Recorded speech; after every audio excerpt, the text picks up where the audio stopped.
کہ اس دنیا کا کوئی مالک نہیں، کوئی حاکم نہیں، کوئی خدا نہیں، یا خود آپ اپنے مالک ہیں، خدا ہیں، آپ ہی بادشاہ ہیں، آپ ہی حاکم ہیں، یا اللہ کے سوا کئی اور لوگ بھی اس کو چلانے والے اور اس پر حکومت کرنے والے ہیں، اس میں شریک ہیں، پارٹنر ہیں، تو آپ کے یہ سمجھنے سے حقیقت تو نہیں بدلے گی جو مولانا نے پچھلے صفحات میں سمجھائی۔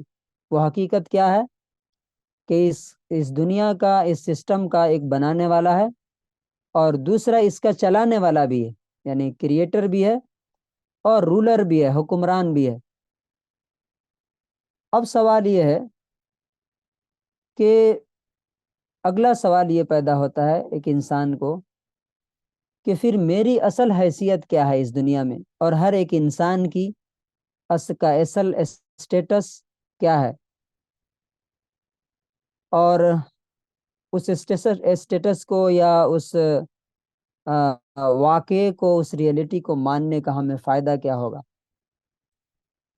تو مولانا نے اس کے لیے مثالیں دی ہیں، 4 مثالیں دی ہیں، بلکہ سوال کیا ہے کہ اگر آپ یہ سوال سمجھ لیں گے تو اس کا جواب بھی انشاءاللہ سمجھ میں آ جائے گا کہ آپ کی اصل حیثیت اس دنیا میں کیا ہے۔ پہلا سوال یہ ہے کہ اگر آپ کسی کو نوکر رکھتے ہیں اور اس کو تنخواہ دیتے ہیں تو آپ اس سے کیا چاہیں گے؟ کہ وہ نوکر آپ کی بات مانے، آپ جو کہیں وہ کریں، آپ کے حکم اور اشارے پر چلے۔ دوسری مثال، اگر آپ کوئی آفیسر ہیں اور آپ کے انڈر میں کام کرنے والے لوگ ہیں تو اس وقت آپ کیا چاہیں گے؟ کہ آپ کے انڈر میں جو کام کر رہے ہیں وہ آپ کا حکم کریں، آپ کو اوبے کریں، آپ کے آرڈر کو فالو کریں۔ تیسری مثال انہوں نے دی ہے کہ اگر آپ کی کوئی جائیداد ہے، کوئی پراپرٹی ہے، فار ایگزامپل آپ کا اپنا گھر ہی ہے، تو آپ کیا چاہیں گے کہ آپ کا گھر آپ کے حساب سے چلے، کسی اور کے حساب سے نہ چلے۔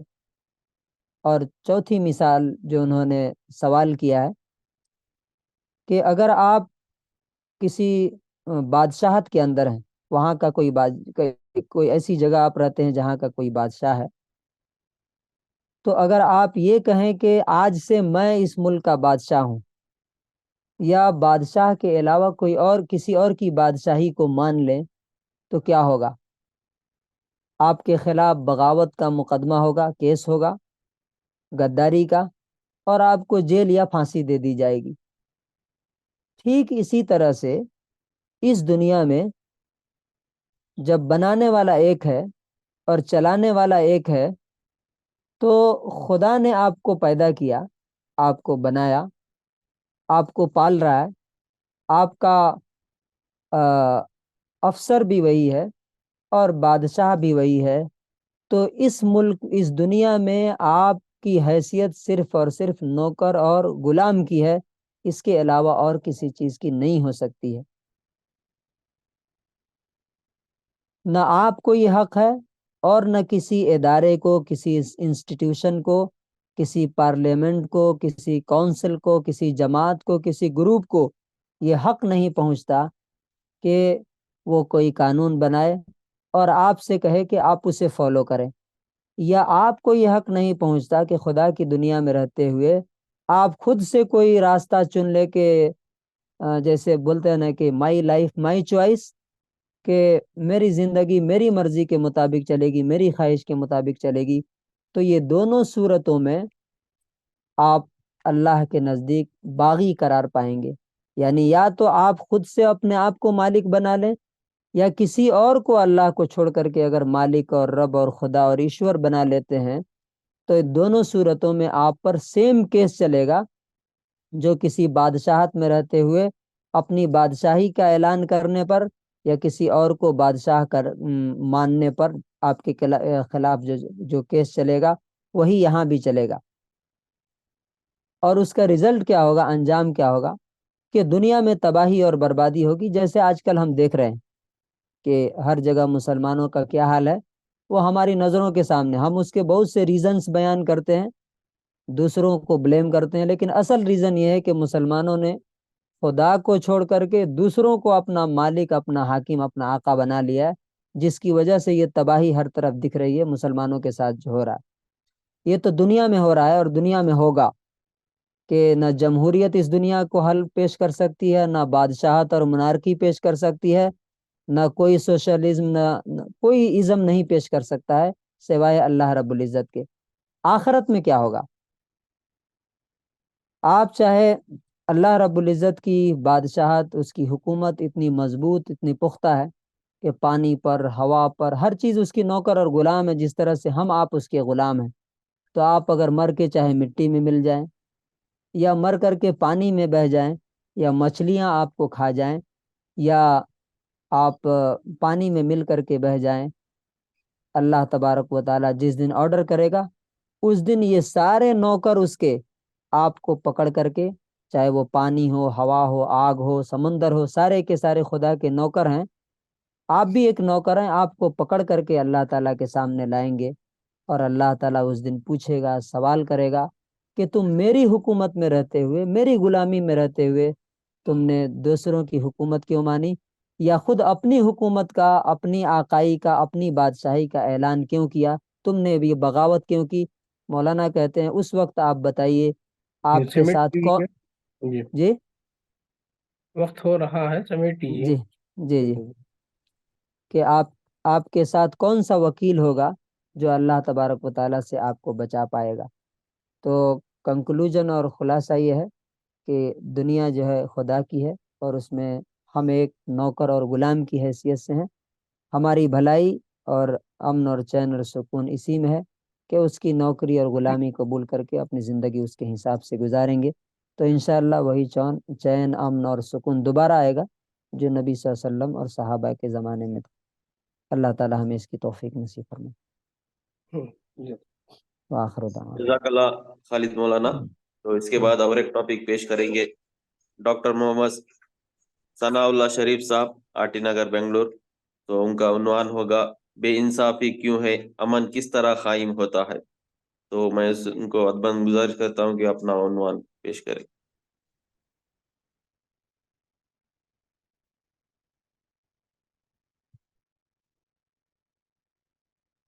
ثناء اللہ صاحب۔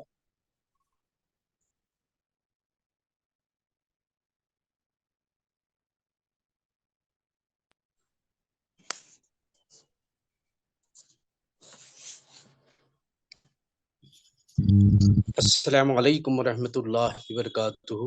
جناب جی ویڈیو بیان کر لیجیے آپ کا۔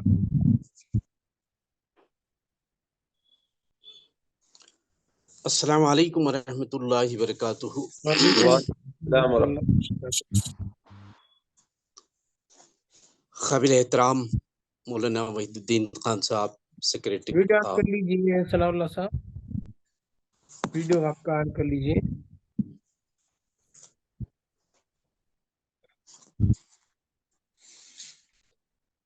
نہیں آ رہا، نہیں آ رہا ہے کیا؟ کیوں نہیں آ رہا ہے؟ اس ہاں وجہ سے۔ ٹھیک ہے ٹھیک ہے، چلیے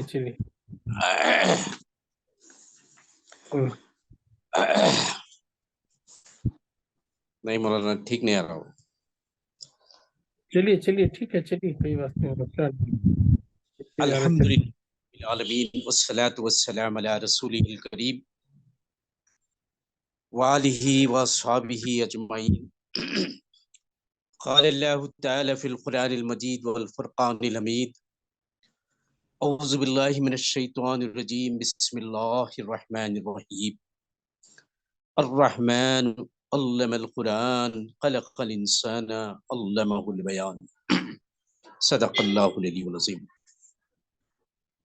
قابل احترام مولانا وحید الدین خان صاحب، سیکریٹری حلقہ، اور واجب الاحترام سامعین، سامعات،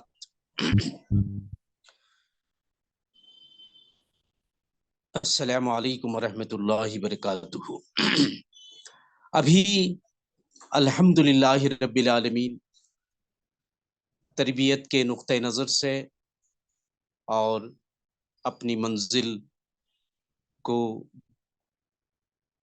کامیاب و بامراد و محور و مرکز بنانے کی خاطر یہ مطالعے کا سلسلہ جس کا آغاز کیے ہیں، بہت ہی قابل احترام اور قابل قدر کام ہے، تاکہ اثر نو ہماری رگوں میں وہ چیز آ جائے جس کے کا مقصد ہم لے کر اٹھے ہیں۔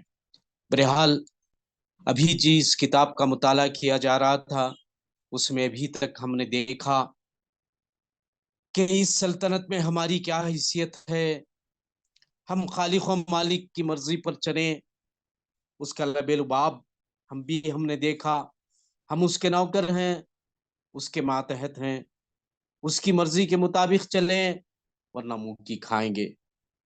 یقیناً یہ بات ذہن نشین کراتے ہوئے مولانا مودودی رحمت اللہ علیہ، اللہ ان کو کروٹ ان کی خبر کو پر نور کرے، ایسی تحریریں چھوڑ کر جائیں جو ہماری ذہن سازی کے لیے بہترین کام آتی ہیں۔ وہ ان تحریروں سے یہ بات واضح کیے ہیں کہ ہماری حیثیت محض نائب ہیں، ہم خلیفہ ہیں، اور ایک چیز کے لیے جواب دہ ہے، اس کے برخلاف اگر انسان آگے بڑھتا ہے تو ظلم ہی ہوگا۔ جیسے مزاحن ہی صحیح لیکن میر تقی میر نے بڑی پیاری انداز میں ایک شعر انہوں نے کہا ہے، ناحق مجبوروں پہ تہمت ہے مختاری کی، چاہتے ہیں ثواب کرے ہیں ہم کو ابس بدنام کیا۔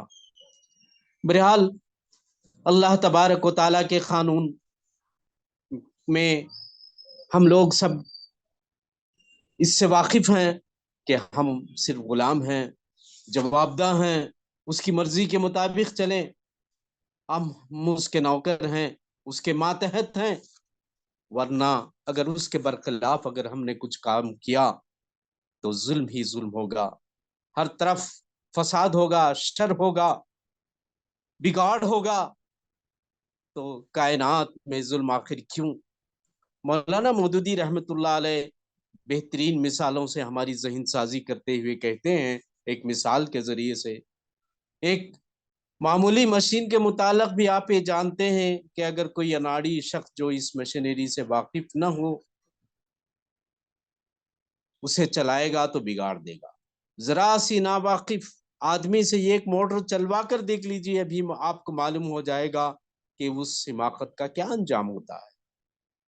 اب لوہے کی ایک مشین کا جب یہ حال ہوگا، صحیح علم کے بغیر اس کو استعمال نہیں کیا جا سکتا، جس کی نفسیات انتہا درجے کی پیچیدگی ہیں، جس کے نتیجے میں بے شمار پہلو ہیں، اس کو لاکھوں گتیاں اور پیچ در پیچ مسائل کو وہ سمجھنا ضروری ہے۔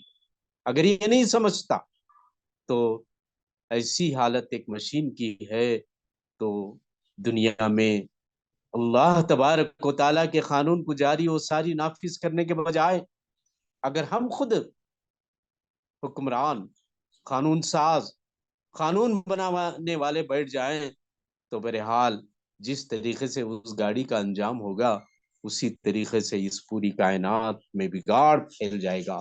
یہی وجہ ہے کہ خدا کے بجائے انسانوں کا بنایا ہوا قانون بعض جگہ مانا جا رہا ہے، اور جہاں خدا کی اطاعت سے بے نیاز ہو کر انسان حکم چلا رہے ہیں اور انسان ان کا حکم مان رہے ہیں، کسی جگہ بھی امن نہیں، کسی جگہ بھی آدمی کو چین نصیب نہیں، کسی جگہ بھی انسانی زندگی کی مشنری سیدھی نہیں چلتی، کچھ تو خون ہو رہے ہیں، ظلم اور بے انصافی ہو رہی ہے، لوٹ کھسوٹ ہو رہا ہے، آدمی کا خون آدمی چوس رہا ہے، اخلاق تباہ ہو رہے ہیں، صحبتیں برباد ہو رہی ہیں، تمام طاقتیں جو خدا نے انسان کو دی تھیں انسان کے فائدے کے بجائے اس کی تباہی اور بربادی میں صرف ہو رہی۔ یہ محض اس لیے کہ قانون بنانے والے ہم ہی سوچ کر انسان جو ہے یہ مصیبتیں آئے دن اپنے اوپر نافذ کر لیا ہے۔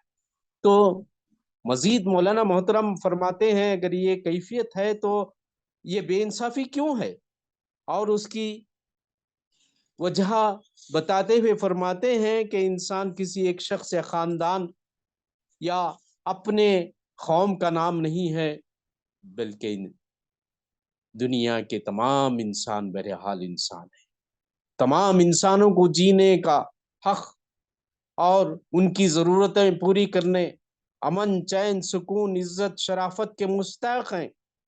ہر انسان خوشحالی چاہتا ہے، اور قوموں کی اگر ایک انسان ہے تو معاشرے سے قوم بنتی ہے۔ قوم میں وہ خوشحالی اسی وقت میسر آتی ہے جب تمام انسانوں کی فلاح ہے، نہ کہ کسی ایک طبقے کی، ایک قوم کی ایک فلاح اور دس کی بربادی آپ محسوس کرتے ہیں۔ اس بات کو اگر ہم ذہن نشین کر لیں تو خالق و مالک کا قانون ہی ابدی قانون ہو سکتا ہے، وہی ابدی سکون چین لا سکتا ہے، اور اسی کی نظر میں تمام انسان یکساں ہیں اور سب کے حقوق یکساں ہیں۔ لیکن اس کے بدلے انسان یہ سمجھتا ہے کہ ہمارا قانون بنایا ہوا ہے، یہی درست ہے، یہی بے لاگ اور غیر جانبدار ہو سکتا ہے، لیکن یہ ہماری عقل کی کجی ہو سکتی ہے، بلکہ اللہ تبارک و تعالیٰ کے قانون میں ہی تمام کی فلاح بہبودی اور کامیابی و کامرانی ہو سکتی ہے۔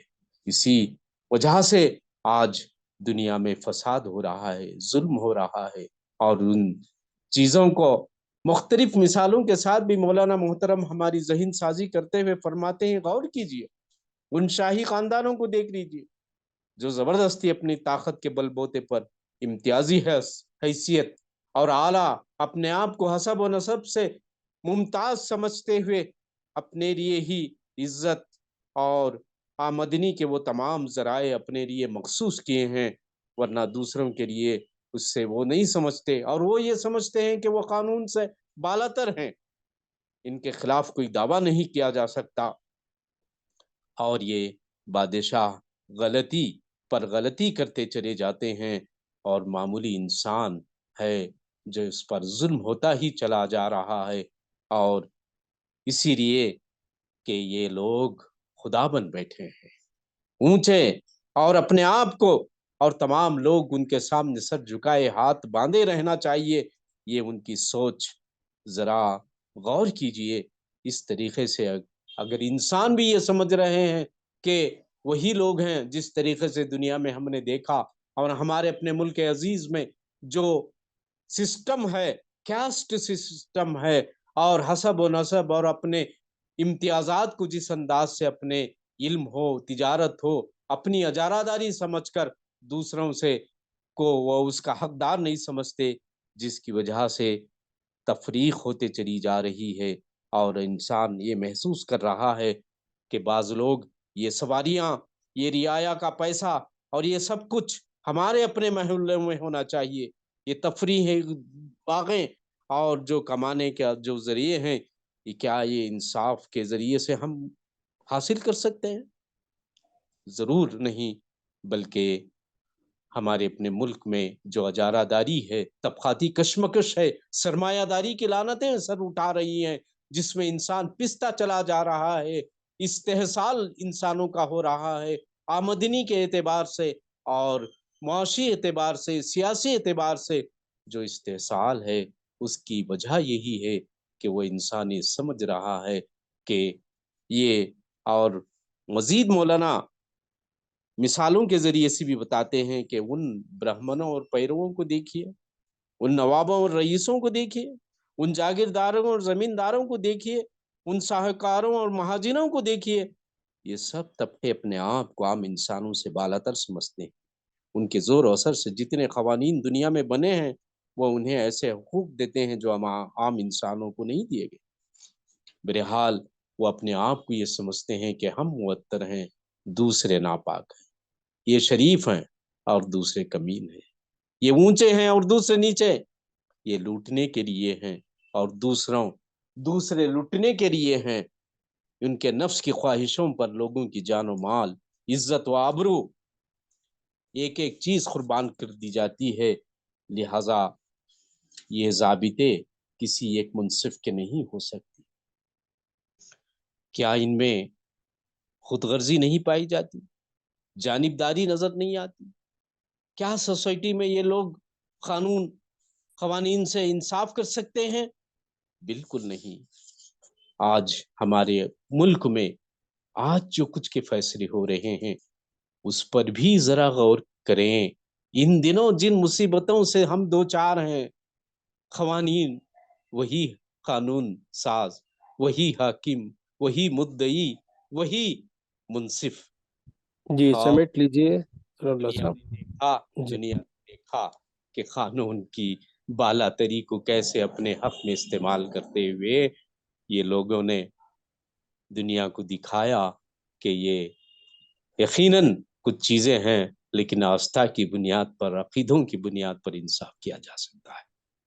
بہرحال آج دنیا میں شر و فساد برپا ہوا ہے تو محض اس لیے کہ یہ لوگ قانون ساز بن گئے ہیں اور ان کی اجاراداری بھی وہ یہ سمجھے ہیں. بہرحال ان حاکم قوموں کو دیکھیے جو اپنی طاقت کے بل بوتے پر مولانا بڑے آسن انداز میں، دل میں اتر جانے والی انداز میں باتیں کہتے ہوئے ہمارے ذہن سازی کر رہے ہیں کہ یقیناً کمزوروں کو، محتاجوں کو اور ادنا درجے کے لوگوں کو اور تمام حاکموں کو ایک ہی صف میں کھڑے ہو جانے کی بات، شیر اور بکری ایک گھاٹ پر لانے کی بات اگر ہو سکتی ہے تو اللہ تبارک و تعالیٰ کے قانون کے موافق ہو سکتا ہے. بہرحال یہ چند مثالوں اور ان باتوں کے ذریعے سے اللہ تبارک و تعالیٰ ہم کو مزید پڑھنے اور سمجھنے، اس پر عمل کرنے کی توفیق عطا فرمائے تاکہ دنیا میں امن، چین، سکون نصیب ہو جائے. وما توفیق الا باللہ، واقع دعوانا الحمدللہ رب العالمین. جزاک اللہ، جزاک اللہ مولانا شریف صاحب. تو اس کے بعد 10 منٹ کا تبادلہ خیال رہے گا. جو بھی شرکا جو سوال کرنا چاہے یا اپنا تو کر سکتے ہیں، ہینڈ ریز کر سکتے ہیں یا تو چیٹ باکس میں اپنا میسج بھی ڈال سکتے ہیں. جی جی بولیے جاوید گڈیا صاحب. السلام علیکم. وعلیکم السلام.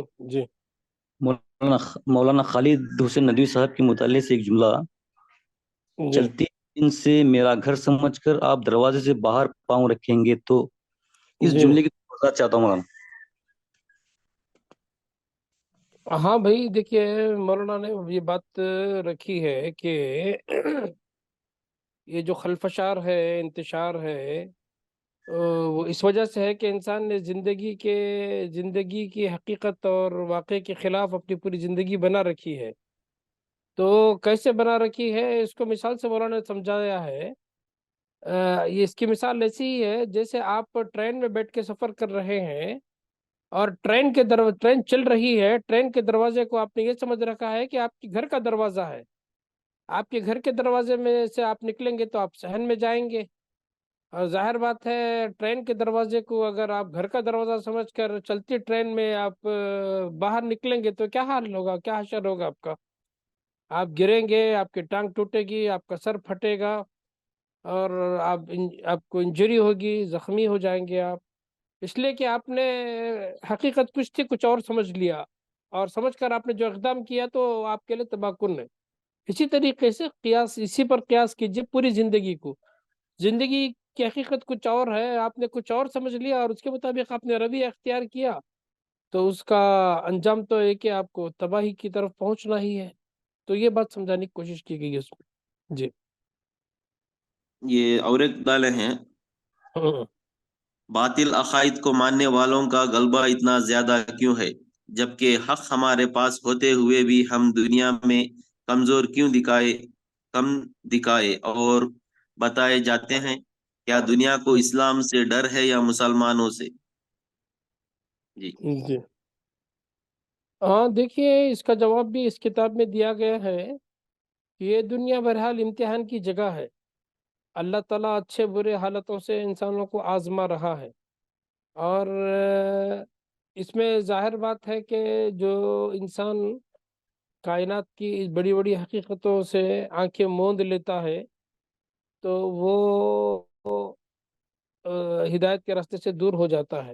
تو دنیا کی بڑی آبادی کا یہی حال ہے کہ انہوں نے دنیا کے سلسلے میں ظن اور تخمین کی بنیاد پر اٹکل پچو سے انہوں نے کچھ آرا قائم کی ہیں کہ کائنات اپنے آپ بن گئی ہے، انسان اس میں غیر ذمہ دار ہے، کسی کے آگے جواب دہ نہیں ہے، وہ اپنی خواہشات کا غلام ہے، اس کو اپنی مرضی کا قانون بنانے کا حق حاصل ہے. تو اکثر ایسا ہی ہوتا رہا ہے، سارے انبیاء کی سیرت ہمیں بتاتی ہے. قرآن نے بھی یہ کہا وَإِن تُطِعْ أَكْثَرَ مِنْ فَلَّن يُضِلُّوكَ عَنْ سَبِيلِ اللَّهِ. اگر اکثر کو دیکھ کر آپ حق اور باطل کی پہچان کرنا چاہو گے تو لوگ آپ کو راہ راست سے ہٹا دیں گے. تو ہمیشہ حق کے ماننے والے، حق پر چلنے والے قلیل تعداد میں ہی رہے ہیں. تو قلت اور کثرت یہ کوئی حق اور باطل کا معیار نہیں ہے. قلیل ہے تو جو ہے وہ اس پر نہیں ہے. باقی یہ کیوں کا سوال جو ہے اللہ تعالیٰ اپنی حکمتیں بہتر جانتے ہیں. بہرحال ہماری ذمہ داری یہ ہے کہ ہم اس حق کو، اس حقیقت کو لوگوں کے سامنے کھول کھول کر بیان کریں اور بندگان خدا تک اس کو پہنچانے کی ہم کوشش کریں. ہم اسی کے مکلف ہیں. باقی یہ دنیا امتحان کی جگہ ہے، یہاں ہر ایک کا امتحان ہو رہا ہے، اور اللہ کے امتحان میں قلیل لوگ ہی کامیاب ہوں گے، اور بلکہ اکثر وَلَقَدْ ذَرَأْنَا لِجَهَنَّمَ كَثِيرًا مِنَ الْجِنِّ وَالْإِنسِ. جہنم کے لیے ہم نے بہت سارے جنوں اور انسانوں کو پیدا کیا ہے. تو خیر، اللہ تعالیٰ کی توفیق اور ہدایت جن کو ملے وہ ہدایت پر ہوتے ہیں. اللہ کا شکر ہمیں اس بات پر بجا لانا چاہیے. جی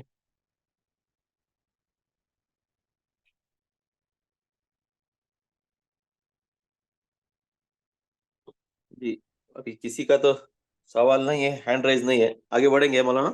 جی جی آگے بڑھیے. ہاں جی جی. تو انشاءاللہ اس کے بعد